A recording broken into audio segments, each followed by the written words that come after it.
Kenapa taekwondo? Karena memang seni bela diri yang ada di Kabupaten Pinrang itu terbatas Kak. Dan yang cukup dekat dari rumah saya itu seni bela diri taekwondo Kak. Karena tempat latihannya itu ada di kantor Kecamatan Lembang.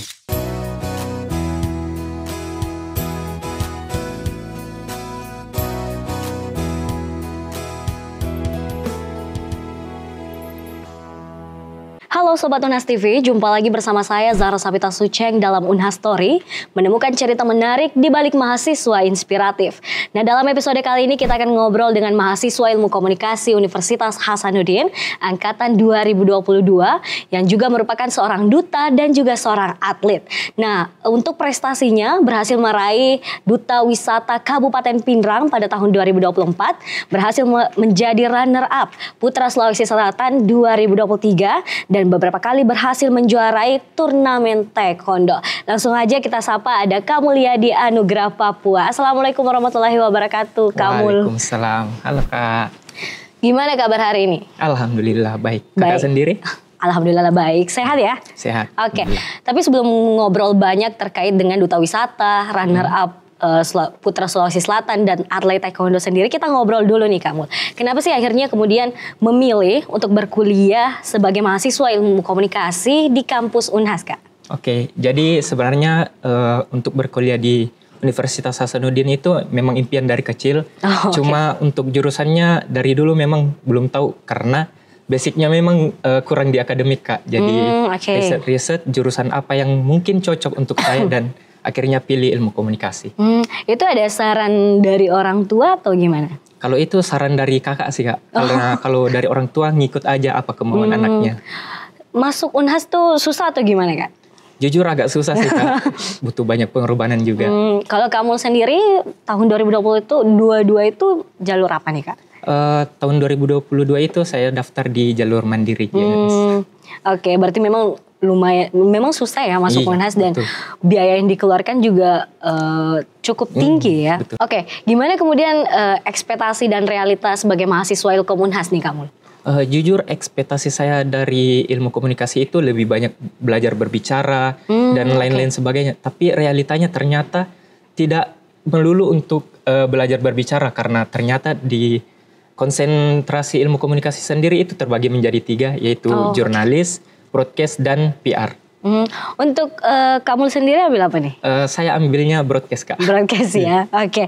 Nah, tapi yang membuat saya penasaran lagi nih kamu. Kamu kan ini aslinya orang Pinrang ya. Mulyadi Anugrah Papua tuh agak unik ya namanya. Mungkin boleh diceritain sedikit kamu? Ya, untuk nama saya ini memang unik dan beberapa orang yang baru kenal dengan saya juga penasaran dengan makna dari nama saya. Jadi kedua orang tua saya itu memang aslinya dari Pinrang. Asli orang Pinrang? Ya, cuma ayah saya sempat merantau di Papua dan disitulah saya lahir. Nah, tempatnya di Papua itu di Kota Mulia, Puncak Jaya. Nah, nama Mulyadi itu setahu saya diambil dari Kota Mulia tersebut. Dan untuk Papua ya karena lahirnya di Papua. Untuk kakak saya sendiri mirip-mirip namanya dengan saya. Namanya itu Mulyanti Cipta Irja. Kenapa Irja? Karena memang dulu Papua sebelumnya itu namanya Irian Jaya. Nah, disingkatlah menjadi Irja. Tapi kakaknya lahir di Papua juga? Iya, lahir di Papua juga. Cuma besarnya di Pinrang kayak saya juga. Orang Pinrang tapi lahirnya di Papua, kemudian namanya ngikut di situ ya kamu. Jadi panggilan akrabnya langsung Kamul aja ya. Nah kamu selanjutnya kita bakal ngobrol terkait dengan bagaimana kamu yang menjadi runner up 3 Putra Sulawesi Selatan. Itu bagaimana sih awal mulanya ikut dalam ajang ini kamu seperti apa? Ya, awal saya untuk ikut di ajang Putra Putri Sulawesi Selatan ini, awalnya lihat di Instagramnya. Karena memang sebelumnya di tahun 2021 itu saya sempat ikut di salah satu ajang duta Kak di Pinrang. Namanya itu Duta Pelajar Kabupaten Pinrang. Cuman pada saat itu belum bisa mendapat juara. Dan dari situ saya follow IG yang menaungi dari ajang pemilihan Duta Pelajar ini. Nah, dari situlah saya tahu kalau yayasan ini memiliki beberapa ajang selain Duta Pelajar tersebut. Nah, pada tahun 2023 Yayasan Sahabat Pemuda Prestasi ini kembali mengadakan ajang Putra Putri Sulawesi Selatan yang dimana sebelumnya di tahun 2020 ini sempat vakum. Nah, kebetulan pada saat itu bertepatan dengan libur kuliah. Nah, jadi saya rasa udah pas banget untuk ikut di ajang pemilihan Putra Putri Sulawesi Selatan ini. Saat itu semester berapa kamu? Saat itu baru mau masuk di semester 2, Kak. Oh, oke. Berarti masih lumayan maba ya? Masih maba. Oke. Sebenarnya apa sih makna menjadi dari gelar itu ya, dari Putra Sulawesi Selatan itu seperti apa sih kamu? Apakah membawa nama daerah, menjadi teladan atau seperti apa? Untuk makna dari menjadi Putra Sulawesi Selatan tersebut ya memang untuk membawa nama Kabupaten Pindrang di tingkat provinsi, karena kebetulan pada saat itu saya melihat list pesertanya belum ada yang mewakili Kabupaten Pindrang. Jadi saya rasa ada baiknya untuk dicoba untuk mewakili Kabupaten Pindrang sendiri. Oke, ajang sebesar Putra Putri Sulawesi Selatan ini pasti mempertemukan banyak figur-figur hebat ya, banyak teman-teman untuk ajang ini yang hebat-hebat juga ya kamu. Siapa nih yang paling memberi kesan mendalam bagi kamu sendiri dalam ajang itu? Ya, untuk ajang ini tentunya yang mempertemukan dengan banyak peserta dari kabupaten-kabupaten lain. Tapi menurut saya yang paling memberi dampak kepada saya tentu saja founder dari yayasan tersebut, yaitu Kak Irfan Saputra. Nah, dia merupakan figur hebat yang menjadi teladan juga untuk saya. Dan untuk kompetitor ataupun saingan di ajang Putra Putri Sulawesi Selatan ini mungkin Fauzan Adinata ya. Beliau merupakan perwakilan dari Kabupaten Pangkep. Dan pada saat pemilihan Putra Putri Sulawesi Selatan itu memang kami berdua cukup aktif pada saat karantina dan menjadi persaingan yang sehat, dan sampai saat ini saya masih berteman baik dengan Fauzan Adinata. Kebetulan saya dan dia itu salah dua kru dari salah satu wedding organizer. Jadi hampir setiap hari kita ketemu juga, Kak. Oke, nah Kak, ini kan ajang sebesar ini pasti ada banyak tantangan ya, Kak Mul. Tantangan seperti apa nih yang Kak Mul hadapi selama pemilihan Putra Putri Sulawesi Selatan? Untuk tantangannya mungkin persaingan antar peserta ya, Kak, karena bisa dibilang di ajang ini hebat-hebat semua pesertanya, dan rata-rata mungkin sudah pernah ikut di ajang lain sebelumnya. Menjadi runner up 3 Putra Sulawesi Selatan itu kemudian tugas dan tanggung jawab yang diemban oleh kamu itu seperti apa sih sebenarnya? Untuk tugas sebagai runner up 3 mungkin sama-sama semuanya sih sama, Kak, untuk menjalankan program kerja yang telah dibangun oleh Yayasan Sahabat Pemuda Prestasi Indonesia ini, terkhususnya di Putra Putri Sulawesi Selatan. Jadi untuk tugas dari winner, runner up, sampai runner up 5 itu semuanya sama, Kak. Iya. Tugasnya itu seperti apa kamu? Tugasnya itu menjalankan program kerja dan juga menjadi ikon bagi Sulawesi Selatan itu sendiri, Kak. Program kerja yang dijalankan itu seperti apa? Ada beberapa program kerja yang kami jalankan terkhusus di bidang pendidikan, pariwisata, dan lingkungan. Untuk salah satu program kerja yang besar mungkin membuat ajang terkhusus untuk Kota Makassar, yaitu Putra Putri Kota Makassar. Sebagai pelaksana juga. Betul. Ya. Pengalaman paling berkesan selama kompetisi ini itu seperti apa kamu? Pengalaman paling berkesan mungkin pada saat malam grand final ya, Kak. Karena pada saat itu saya diberikan gelar sebagai runner up 3 dan sebenarnya tidak berekspektasi tinggi, tapi ternyata bisa mendapatkan gelar tersebut. Itu pada tahun 2023 ya, Kak? Iya, benar. Nah, selanjutnya Sobat Unas TV, pada tahun 2024, Kak Mul ini berhasil meraih prestasi sebagai Duta Wisata Kabupaten Pindrang. Nah, bisa diceritain nih, Kak, awal mula tertarik untuk mengikuti kompetisi Duta Wisata Kabupaten Pindrang itu seperti apa? Jadi pada saat pemilihan Duta Wisata Kabupaten Pindrang itu bertepatan juga dengan libur semester. Iya. Jadi pada saat itu memang saya lagi pulang kampung karena libur semester yang cukup panjang, dan sebenarnya pada saat itu saya juga ada rencana untuk magang, Kak. Nah, tapi pada saat itu saya ditawari oleh salah satu senior saya untuk mendaftar di ajang Duta Wisata Kabupaten Pindrang ini. Nah, pada saat itu saya konsultasilah ke orang tua saya untuk memilih antar magang atau kompetisi duta wisata ini. Karena jujur memang duta wisata ini salah satu cita-cita saya untuk menjadi bagian dari ajang tersebut. Karena menurut saya ajang duta wisata Kabupaten Pinrang ini salah satu ajang yang besar begitu di Kabupaten Pinrang sendiri.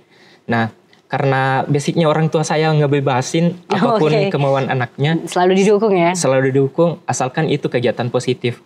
Dan setelah berpikir panjang, dan sudah dicat lagi sama senior saya, jadi nggak daftar nih. Jadi akhirnya saya daftar, dan kemungkinan saya peserta terakhir yang daftar pada saat itu. Jadi bermula dari ajakan teman, kemudian dukungan betul. orang tua mendorong kamu untuk daftar kompetisi ini ya? Betul. Oke, proses seleksinya itu seperti apa untuk Duta Wisata Kabupaten Pinrang? Untuk seleksi Duta Wisata Kabupaten Pinrang ini cukup mirip dengan ajang-ajang yang lain. Diawali dengan technical meeting, interview, wawancara, dan setelah itu dilanjut dengan karantina, talent show, dan terakhir malam grand final, Kak. Tantangannya sendiri? Untuk tantangan sendiri itu dari jarak ke kotanya sih, Kak. Karena kebetulan saya itu tinggal di Kecamatan Lembang yang jarak tempuh ke kota itu sekitar 1 jaman lebih. 1 jaman ya? Iya, betul, Kak. Itu naik apa? Untungnya di rumah ada kendaraan roda 2 sih, Kak. Oke. Nah, menurut kamu apa sih sebenarnya peran penting yang diemban ketika terpilih menjadi Duta Wisata Kabupaten Pinrang? Untuk tugas yang saya rasakan itu sebenarnya untuk menjadi ikon dari wisata Kabupaten Pinrang sendiri, yang dimana wisata dari Kabupaten Pinrang ini cukup banyak, dan menurut saya itu adalah tugas penting, dan saya juga harus menjaga citra baik dari wisata Kabupaten Pinrang sendiri. Oke, nah kamu, saya pribadi belum pernah ke Pinrang nih ya. Mungkin boleh dikasih nih gambaran terkait potensi wisata yang ada di Pinrang itu seperti apa? Untuk potensi wisata di Kabupaten Pinrang itu cukup berpotensial sih, Kak. Mulai dari destinasi wisata pantai, wisata alam, air terjun, dan masih banyak destinasi wisata yang lainnya yang ada di Kabupaten Pinrang. Oh, jadi memang rata-rata wisata alam ya kamu? Ya, betul. Pantai, air terjun, apa lagi nih? Ada juga permainan air panas dan wisata alam puncaknya, Kak. Oke, mungkin contohnya bagi saya ya, mungkin suatu saat nanti ke Pinrang dan nggak tahu bakal kemana, mungkin boleh disebutkan nih 3 mungkin tempat yang kamu rekomendasiin, apalagi sebagai Duta Wisata Kabupaten Pinrang, ketika kita berkunjung ke sana tuh di mana-mana aja? Oke, beberapa destinasi wisata rekomendasi dari saya. Yang pertama tentu saja destinasi wisata pantainya. Karena destinasi wisata pantai di Kabupaten Pinrang itu cukup banyak, dan menurut saya salah satu yang terbaik itu Pantai Stira Paradise, Kak. Karena di situ pantai yang cukup baru, dan pemilihan grand final Duta Wisata Kabupaten Pinrang itu di sana. Ya, dan untuk fasilitasnya cukup lengkap dan salah satu yang terbaik lah untuk di Kabupaten Pinrang sendiri. Yang kedua mungkin destinasi wisata permainan air panasnya sih, Kak. Di bagian mana ini tepatnya? Tepatnya di Kecamatan Lembang juga, di dekat daerah saya. Cuma memang jarak tempuhnya cukup jauh. Tapi worth it lah untuk dicobain. Dan yang terakhir mungkin wisata alam puncaknya, yaitu Puncak Karomba. Kalau bisa dibilang itu Malinonya Kabupaten Pinrang sih, Kak. Di situ spot fotonya banyak, suasananya sejuk, dan pokoknya worth it lah untuk dicobain. Jadi memang wisata yang ada di Pinrang itu masih sangat alami ya, masih sangat kuat peran alamnya. Nah, tadi sempat direkomendasikan oleh Kamul ada pantai, wisata untuk pantai, air panas, dan puncak. Dan seperti yang dimention Kamul tadi kan, sebenarnya potensi wisata di Kabupaten Pinrang ini cukup besar. Oke, tapi memang untuk orang-orang di luar Pinrang kan kurang tahu nih, menurut kamu sendiri tantangannya untuk memberitahukan kepada orang lain terkait dengan wisata Pinrang itu sendiri dan solusi yang ditawarkan itu seperti apa kamu? Ya, sebenarnya ini memang salah satu kendala kami dan juga dinas pariwisata yang ada di Kabupaten Pinrang itu cara kita mengeksplor dan mempromosikan destinasi wisata yang ada di Kabupaten Pinrang sendiri. Nah, maka dari itu saya dan teman-teman Duta Wisata Kabupaten Pinrang bersama-sama untuk mempromosikannya melalui media sosial, karena di media sosial informasi yang didapatkan itu sangat eh, Lengkap. sangat lengkap, dan juga di situ dari sosial media juga cukup mudah dijangkau oleh orang lain, Kak. Oke, jadi memang promosinya melalui media sosial Betul, juga Kak. ya, Kamul. Oke, jadi memang mempromosikan wisata melalui media sosial ya, Kamul. Oke, sebagai orang yang senang untuk berpergian ya, Kamul, rata-rata pertimbangannya kita itu adalah tempatnya bagus dan tempatnya terjaga. Kalau di Pindrang sendiri itu seperti apa? Apakah memang terjaga? Apakah kesadaran masyarakat juga terkait kebersihan untuk menjaga wisatanya itu tinggi atau seperti apa, Kamul? Jujur untuk destinasi wisata di Kabupaten Pindrang itu cuma beberapa yang terjaga, dan kesadaran masyarakat sekitar untuk menjaga destinasi wisata tersebut. Maka dari itu kebanyakan destinasi wisata cuma bertahan sekitar 1-2 tahunan. Setelah itu sudah mulai jarang pengunjung dari destinasi wisata tersebut. Jadi apakah memang sebagai duta wisata sering mensosialisasikan itu enggak kepada masyarakat? Nah, Apalagi kan mereka yang tinggal di sekitarnya ya. Nah, memang itu salah satu visi dan misi kami sebagai Duta Wisata Kabupaten Pindrang, untuk membuat masyarakat itu sadar untuk menjaga destinasi wisata yang ada di sekitar kita. Karena kalau bukan kita, ya siapa lagi begitu. Jadi memang pentingnya kesadaran masyarakat terkait dengan wisata dan juga bagaimana menjaga wisata dan alamnya ya, Kamul. Nah, selanjutnya kita akan ngobrol terkait dengan Kamul yang terpilih sebagai juara 3 Duta Pekan Olahraga Kota Makassar 2023. Nah, saya akan lebih banyak bahas terkait dengan bagaimana sih sebenarnya relevansi antara anak muda dan kesehatan itu sendiri, Kamul. Nah, dari ajang kompetensi Duta Pekan Olahraga ini, nilai apa yang paling relevan dengan kehidupan sehari-hari terutama sebagai mahasiswa nih, Kamul? Nah, ajang pemilihan Duta Pekan Olahraga Kota Makassar ini memang saya cukup tertarik untuk mendaftar karena kebetulan saya atlet, dan saya rasa sangat relevan dengan saya sendiri. Oke, nah menjadi duta olahraga kan bukan hanya soal prestasi ya, Kamul, tapi juga soal gaya hidup sehat. Apa kebiasaan kecil sehari-hari yang rutin kamu lakukan untuk menjaga kesehatan itu? Nah, untuk saya sendiri itu setiap pagi tidak pernah lepas dari yang namanya 6.000 langkah setiap hari. Jadi 6.000 langkah, oke. Ya, betul. Walaupun hanya sekedar jalan atau lari? Sekedar jalan keliling kompleks saja itu sudah cukup sebenarnya, Kak.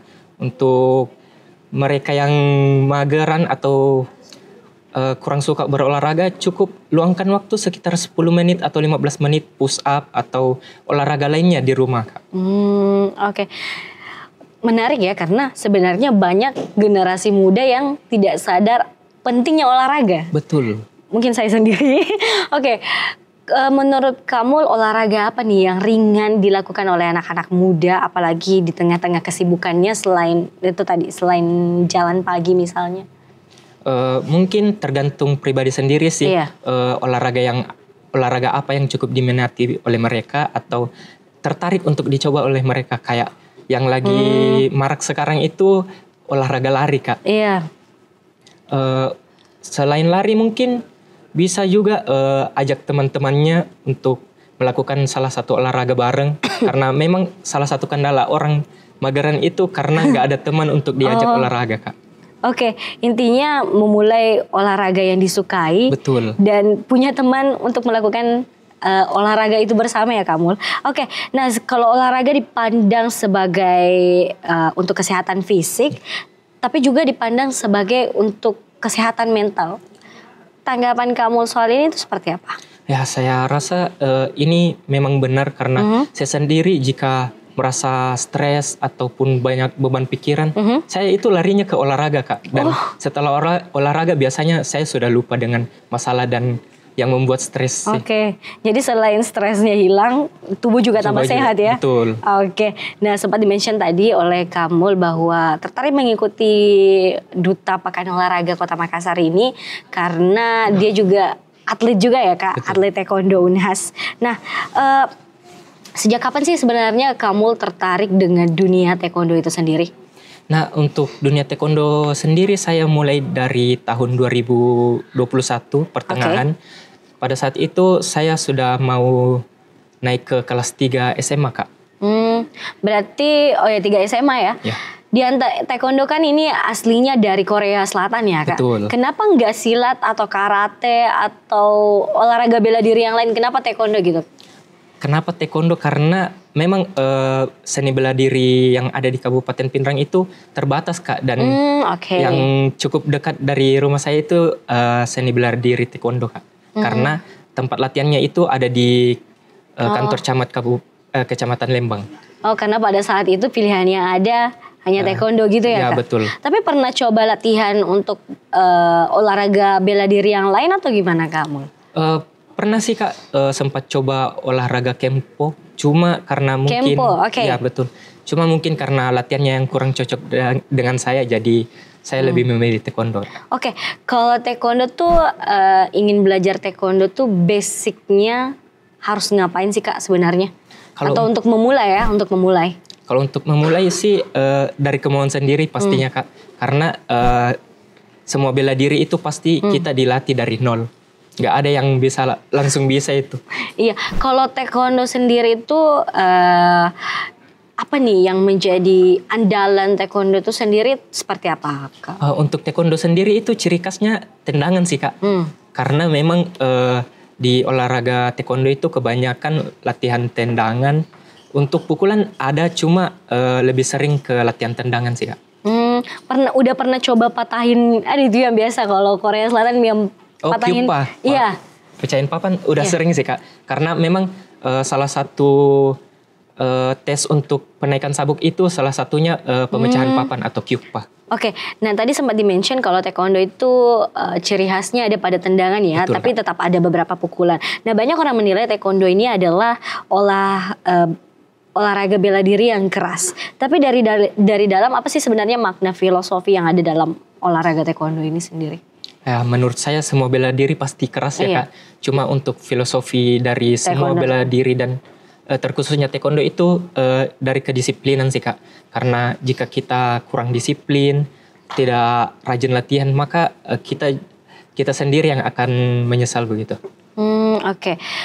Menurut kamu sendiri, apakah untuk menjadi atau untuk ikut latihan taekwondo untuk bergabung dalam dunia taekwondo itu apakah harus memiliki fisik yang kuat dulu atau gimana? Menurut saya tidak harus sih Kak memilih fisik yang kuat. Karena seperti yang saya bilang tadi, semua bela diri itu pasti dilatih dari nol. Jadi walaupun sebenarnya basic diri lemah atau nggak terlalu kuat, tetap bisa join ya? Ya, bisa join dan nanti akan ditempa dan dilatih di taekwondo itu. Nah, kan kamu sendiri kan tergabung sama UKM Taekwondo Unhas. Betul. Ya Kak. Itu latihannya sendiri berapa lama dan seperti apa kegiatan rutin di Taekwondo Unhas itu? Untuk latihan rutin di UKM Taekwondo sendiri itu sebanyak 3 kali seminggu Kak. Dan ada juga latihan TC atau training center itu ada di setiap kalau ada turnamen terdekat. Oke, nah Kamul ini kan juga sudah sering beberapa kali menjuarai ajang taekwondo ya. Pernah menjuarai juara 2 di Wali Kota Cup 2025. Mungkin boleh diceritain terkait pengalaman ini dulu. Ya, sebenarnya ini cukup menarik ya, karena dari sekian banyak turnamen yang pernah saya ikuti, ini merupakan pertama kalinya saya mendapatkan juara dan mendapatkan medali. Nah, proses untuk mencapai kemenangan ini sebenarnya cukup sulit. Saya harus di 2025? Betul. Oke. Berarti dari selama saya kurang lebih 4 tahun berlatih taekwondo dan 2025 ini merupakan kemenangan pertama saya. Nah, untuk proses latihannya itu saya latihan TC atau Technical Center dari awal Februari sih Kak sampai di bulan Mei tersebut. Nah, 3 bulan ya? Ya, kurang lebih 3 bulan. Nah, pada saat turnamen sendiri saya harus menang 2 kali partai untuk masuk ke babak final. Nah, alhamdulillahnya saya menang di kedua partai tersebut, tapi pada saat final saya harus kalah. Tapi itu pun saya sudah sangat bangga begitu, karena ini merupakan kemenangan pertama saya di satu ajang turnamen. Oke, jadi juara pertama ya untuk turnamen taekwondo jatuh pada tahun 2025. Betul. Menurut kamu sendiri apa nih yang membuat kamu akhirnya berhasil menjadi juara 2? Apakah persiapan fisik ataukah lawannya atau seperti apa kamu? Menurut saya ini mungkin hasil dari jeripaya dan kedisiplinan saya latihan selama ini sih Kak. Apalagi 3 bulan yang betul, tadi ya. Apalagi 3 bulan ini memang ditempa sekeras mungkin untuk mendapatkan kemenangan di turnamen ini. Itu 3 bulan latihannya gimana? Latihannya itu di bulan pertama kita latihan fisik. Latihan fisik itu setiap hari atau gimana? Iya, setiap hari Kak. Sekitar jam 4 sampai jam 6 itu kita latihan fisik di lapangan sepak bola Unhas. Sore? Betul, sore. Dan setelah itu kalau ada latihan wajib kita lanjut Ikut lagi. Nah, untuk di bulan kedua itu sudah masuk di latihan teknik dan latihan di 3 bulannya kembali ke teknik. Jadi 3 bulan itu pelan-pelan ya. Pertama latihan fisik, teknik, dan kemudian digabungkan untuk kedua itu ya Kak. Oke, pernah juga membawa nama Unhas di ajang Unhas Cup 2025 dan berhasil meraih juara 3 di kategori Pomse. Betul. Pomse. Ya. Pomse. Itu boleh diceritain kembali nih kamu.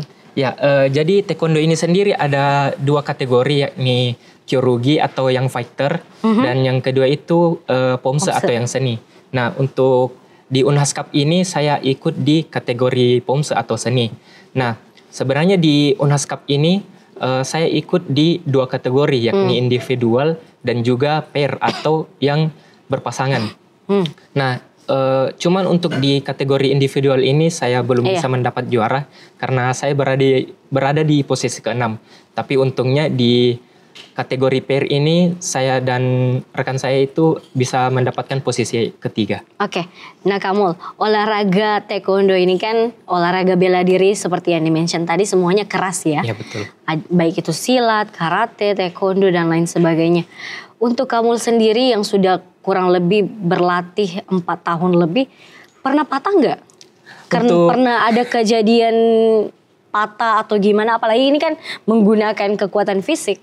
Ya betul, untuk patah sih belum pernah Kak, cuma untuk cedera yang lain. Semoga enggak ya. Semoga enggak. Untuk cedera yang lain pernah sih. Seperti pada saat Wali Kota Cup ini saya hampir seluruh tangan kiri saya itu lebam-lebam karena memang kena tinju oleh lawan saya. Dan mungkin hamstring sih Kak, karena basicnya taekwondo itu nendang dan latihan kaki itu pasti lebih intens, jadi lebih sering cedera di kaki sih. Oke, tapi pernah cedera juga ya kamu selama latihan. Nah, begini, untuk menutup perbincangan kita kali ini, mungkin boleh di-share nih Kamul, rencana jangka pendek dan jangka panjang untuk Kamul sendiri itu kedepannya seperti apa? Apakah akan fokus sebagai atlet taekwondo kembali, ataukah akan fokus menimba ilmu atau seperti apa? Ya, untuk rencana saat ini mungkin lebih ke fokus latihan untuk persiapan Porprov tahun depan untuk mewakili Kabupaten Pinrang. Dan untuk jangka panjang mungkin saya akan latihan lebih keras lagi dan semoga bisa mewakili Sulawesi Selatan di PON nantinya Kak. Oke, nah Kamul, terakhir nih, kalau mungkin boleh memberikan satu pesan kepada Sobat Unhas TV yang mungkin masih ragu untuk mencoba hal baru, seperti memulai hal-hal baru atau taekwondo, duta wisata dan lain sebagainya. Apa nih yang bakal kamu sampaikan kepada mereka? Oke, buat Sobat Unhas TV, jangan pernah ragu untuk memulai hal baru selagi itu hal positif. Jangan pernah berikan batasan pada dirimu karena sebenarnya ketakutanmu itu tidak ada apa-apanya dibanding hasil yang kamu dapatkan nantinya. Oke, luar biasa. Terima kasih banyak Kamul atas waktu dan kesempatannya untuk berbincang bersama. Nah, Sobat Unhas TV, kita belajar dari cerita Kamuliadi Anugrah Papua yang dari seorang mahasiswa ilmu komunikasi Unhas yang banyak berprestasi di luar kegiatan akademiknya, menjadi duta wisata, runner-up Putra Sulawesi Selatan, dan mengharumkan nama Unhas melalui atlet taekwondo. Sekali lagi kami ucapkan terima kasih banyak Kamul atas waktu dan kesempatannya untuk berbincang bersama. Dan untuk itu pemirsa, saya Zara Sabita Sucheng pamit undur diri dan sampai jumpa di episode Unhas Story berikutnya. Menemukan cerita menarik di balik mahasiswa inspiratif.